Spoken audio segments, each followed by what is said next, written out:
Marhaba! Welcome to our daily life routine po dito sa Abu Dhabi.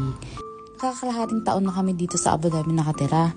Bale, galing din kami ng Dubai. Kinuha ko lang po yung anak ko dahil nakahanap na po ng bagong trabaho yung asawa ko dito. So, yun na nga, tinutulungan niya akong simpa ng aming labahin.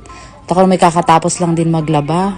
Pagkatapos ko nga maglaba, ay namalengke na agad ako para sa paranghalian namin. Namili na din ako ng prutas, gulay, para mamaya gagawin ko din juice. In terms of bilihin, hindi naman siya ganoon kamahal. Huwag mo nang i-convert, syempre. Hindi, biro lang. Maraming murang bilihan dito sa amin kasi nasa city lang din kami. Pero since malapit na magtanghalian, kailangan kong makaluto. Dito lang ako sa medyo malapit sa amin.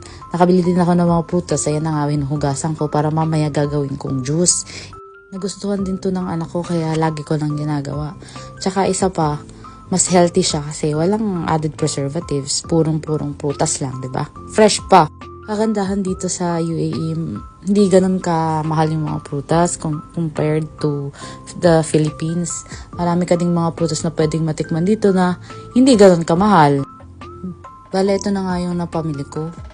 Nasa 45 dirhams din yata yan. So yun na nga, magpiprito na ako ng isda kasi galas 11 na. Gutom na yung anak ko. Bale, dalawa lang niluto ko kasi mamaya para mainit ulit at saka crispy.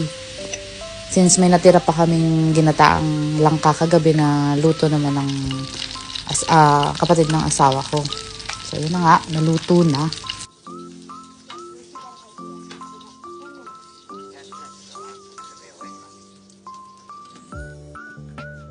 Iniwa ko na nga din itong dragon fruit para panghimagas si Tracy. Mahilig kasi siya dyan. Tsaka itong batang to ay pihikan. Kaya kung ano yung gusto, yun lang din yung kinakain. Pero as much as possible, tinatry ko naman siyang patikimin ng iba't ibang klaseng prutas since hindi nga naman kamahalan yung prutas dito.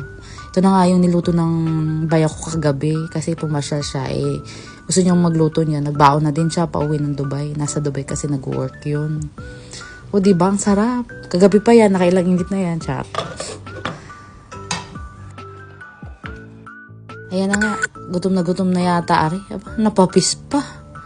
Ay, excited na siyang kumain. Lagi ang nilolook forward yung ulam namin sa tanghali. Ayan na nga, kain tayo. Hanggang sa muli po. Salamat sa panonood. Bukas uli.